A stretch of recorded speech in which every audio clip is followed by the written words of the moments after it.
Hello, everybody. This is Priya Parthasarathy. Welcome to another episode of Demystifying Digital. Today, let's talk about email marketing.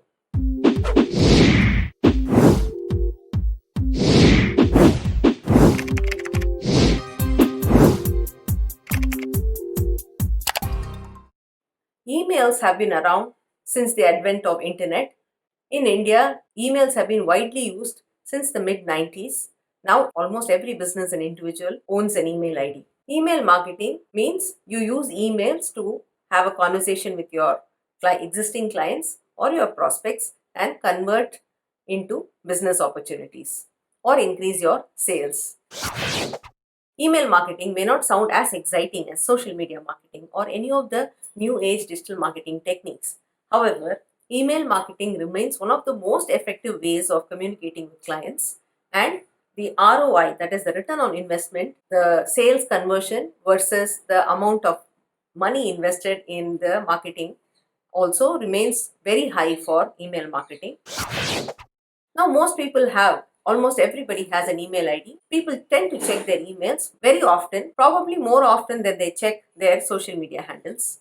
And emails also have some kind of a respectability in terms of the messaging that one receives, because email has been traditionally used as a formal means of communication, not as formal as a written letter.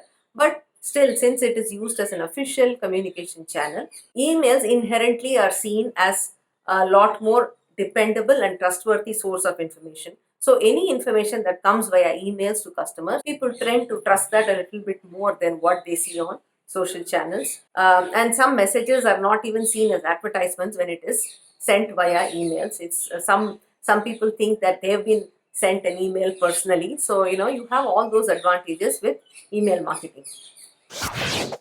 Statistics also reveal that people who have been sent an email message tend to buy more compared to customers who have not been sent followed up with email messages. So the numbers say that people spend 138% more when they have received an email message from a business. Now everybody understands what emails are and how it is sent, but how do you do email marketing? What is it that you send? How often do you send? How do you send? Who do you send it to? Are all the questions that we will answer in today's discussion. To give an analogy about how email marketing works, think of a door to door salesman. If you were a salesman and you wanted to go into a building that has, say, 150 flats, so you try to get into the building. Now, most probably, there is either a dog or a watchman there. The security personnel might stop you and say, no, no, no, we don't allow salespeople to enter our building. You then go to the next building and you try your luck. And the third building, you might be lucky and you might be able to gain access into the building. Maybe the security guard has stepped out somewhere, whatever reason, you are able to get into the building. Now, once you breach that, the first level of filter at the gates, you get into the building and you go and start ringing the doorbells. Now, lot of houses might be closed, people might be out, or some people will look through a peephole, they don't see a face they recognize, they may not open the door, but you might end up actually having a face-to-face conversation with the majority of the people in the building. If you manage to ring all the 150 doorbells, you might end up seeing at least talking to maybe 100 of those house owners. Some of them might just say that the minute you start giving your pitch, they might say, we are not interested, and chase you away. But some of them might actually end up talking to you, and at the end of the day, you might actually have converted. You might have, if you're good in what you're conveying, if you're a smart salesman and you're able to talk well and make them feel that doing business with you is to their advantage, then you might end up getting a few customers. This is what happens in email marketing. Think about it. When you try to enter a building, Gmail or any of these email servers, they act as a security guard. They will filter off most of the emails that come to us saying this is spam.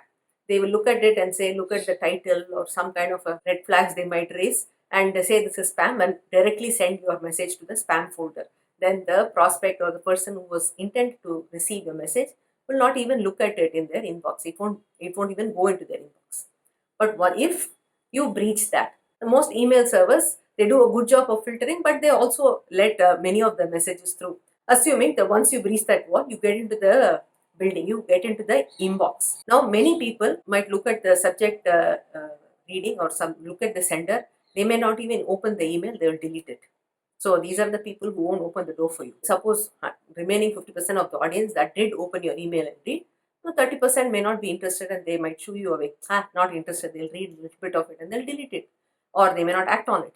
But some 20% will end up actually engaging with you. They will click on your links, come to your website, see what you have to say, might send you an email back, might make a call, whatever is it that you want them to do, they might do it. And at the end of the day, you might end up converting a few prospects into customers. It's not like if you send 100 emails, you will reach all the 100 people. There are all these filters, but at the end of the day, if the cost is not so high, the all you put in is effort in drafting one email and sending it to people. There is a cost to it, but once it goes out, you have managed to convince somebody, you managed to convert somebody, and that is a win for you. This whole market is not so regulated. It is possible for you to purchase email lists. There are so many vendors, some of them legal, some of them not so legal, but there are lots of operators who will sell you an email list. But the problem with this email list is most of this will be spam email IDs. Most of these email IDs will be defunct. Email providers will filter you off as spam. Buying email list is not at all advisable. It does not instill trust in you, because if a stranger is getting an email from you, they're not going to believe what you're trying to say. So it is better that you build your own list. There are many ways to build your list, but the simplest way is for you to build a list based on your existing customers, or if somebody is interacting with you online or through your website, you can make them sign up for your newsletter. So many websites, if you go to many of the e-commerce sites, there would be a pop-up that says sign up for our email newsletter. And when people sign up for it, it is a voluntary action. They have given you their email ID, and given you a consent for you to communicate to them. So when you start sending emails to them, then there is a trust factor is there, because they already are aware of your business. They are more likely to open your email and read. Building a list is very important instead of sending spam emails to unknown people who haven't interacted with you at all. Then comes, how do we send the email? I have seen some small businesses tend to do this mistake. They will take all their customer list, copy the whole thing, put all the email IDs in the CC, and they will send one mass emailer. Now this is a big problem. First of all, you are exposing your customer emails to each other, so others can also see who's all in the CC list. Now that is it's a privacy issue. The other problem is there's only so many emails IDs you can put in an email. I think there's 50 or some limit is there that these email servers will allow you to put in an email. So if you have a lot of emails, then you have to continue doing this multiple times to do this. Then some people will end up doing reply to all, and then it will annoy everybody else in the list. So because of all these reasons, it's not advisable to send your emails by generally copy pasting all your collected list in a CC. It's better you use a email program. There are many platforms that allows you to sign up for free. These mass emailer platforms are pretty simple to use. They allow you to either manually enter your list of emails, or you can import from a CSV or an Excel file, and it will automatically build your list. And all you need to do is write up your message once and then send it to that list. Thereby, that the platform takes care of emailing everybody in that list. That way, the receiver's privacy is maintained, because nobody will know who else is on that list. The email platforms also kind of offer you a better chance of breaching the security guard, a better chance of getting into their receiver's inbox. So it is better that you use a mass emailer tool. There are several tools available. The most popular one is MailChimp. Many people use it. I've used it. It's very, very effective. There are so many other tools as well. Most of these tools the initial sign up is free, and after a certain number of email IDs, suppose you want to send emails to 5,000 people 10 times a month, then there is a cost to it. But it is still a very affordable amount, and something that every business should invest in.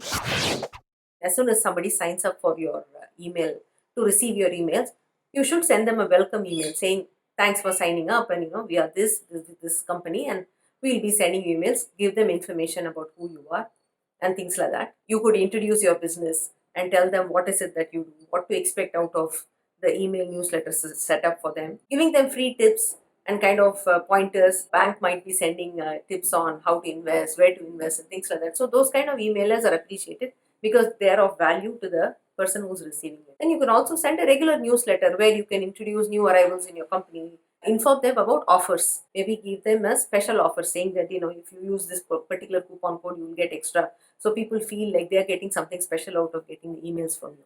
Then also, you can also send people testimonials. Any kind of engagement that is happening on other channels, you could use emails to inform your clients about that. Not everybody gets to see your social media posts. So emails might be another way to reach them and show them, tell them what's happening.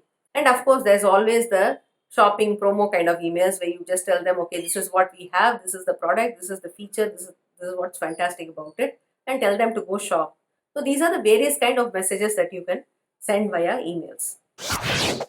The other do's and don'ts of sending email is this: don't make it very long, keep it brief. You just want to communicate one thing, don't try to communicate everything in one email. So keep it brief. People don't have the patience to read too much. Some people tend to write in bold letters or have very less space. I mean, that makes it look very cluttered. So keep it readable, make it pleasant for people to read. Of course, add branding elements, put your logo, but don't make it too much. I mean, it shouldn't overcrowd the message. The most important thing is give links, because email is not where the action happens, right? The action actually happens on your website or someplace else. So give links so people can click on it and go somewhere. Another important factor is the subject line. When you write the email subject line, don't, I mean, a lot of marketers do this, they just put hi. I mean, if I'm just looking at a subject that says hi, I wouldn't know who this is from, what it is for. So it is important that you write a nice subject line that tells them what they can expect inside the email. If it's just a hi, you would also, the security guard is also watchful of these things. Anything that says hi, they're a little suspicious about it, and it might end up in the spam folder. The subject line is the peephole, right? They look at it, they look at who's outside, and if it's interesting, if it looks dependable, then they will open the door. So that's what the subject line is for. So make sure that you make it pleasant, you make it readable, and you make it relevant for them. Personalization is using techniques that makes people who are reading it think that you've written it specifically for them. So it might be something very simple as using their name. Using a name is only one kind of personalization. Just to borrow normal gender stereotyping, you could send a pink looking email to the women and blue looking email to the men, or sending emails on a customer's birthday. So all of this would make them feel that they're special. So these are ways that you can personalize emails. You can only personalize if your data allows you to personalize. So when you capture data, you need to be able to segment your customers. So if you have captured the date of birth, then you can segment your list based on who are all born in January. Now let me send emails to those people wishing them for their birthday or something. You should have captured the date of birth. So data segmenting is important. For that, you need enough data that needs to be captured. Ensure that all of this data is recorded along with the email ID in your email sending tool, so that this kind of personalization is possible. And when you send an email, it's very important to give a clear call to action. If you ask them to do this and that, they might get confused. Or if you don't tell them anything to do, also, then you may not get enough conversions. It's important to ask them to do one particular thing and ask them to do that well. Here is my clear call to action. Subscribe to my channel now for more demystifying digital content. Another thing that will make your email marketing very effective is when you automate your email marketing. Most of these mass emailer tools come with automation built in. They allow you to schedule emails. They allow you to build emails in advance and keep it scheduled. Or you could set up some kind of an event that will trigger an email. The system can be set up so that as soon as somebody signs up, they will immediately get a welcome email. If you had to manually do it, it might take time. You might miss somebody signing up, or you might miss acting on it, or you might delay it, by which time they might have, if their need is urgent, they might move on to the next vendor. So it's important that you set up some of these things in advance and automate it. Another thing that you could do is sending emails on birthdays. You can't be doing it manually every day, saying whose birthday it is and sending out emails. So these can be automated. If you want more information on how to make your email marketing very effective, you can reach out to me at priya@prequellab.com. That's it for today. I'll meet you again with another episode of Demystifying Digital. Until then, take care. Bye bye.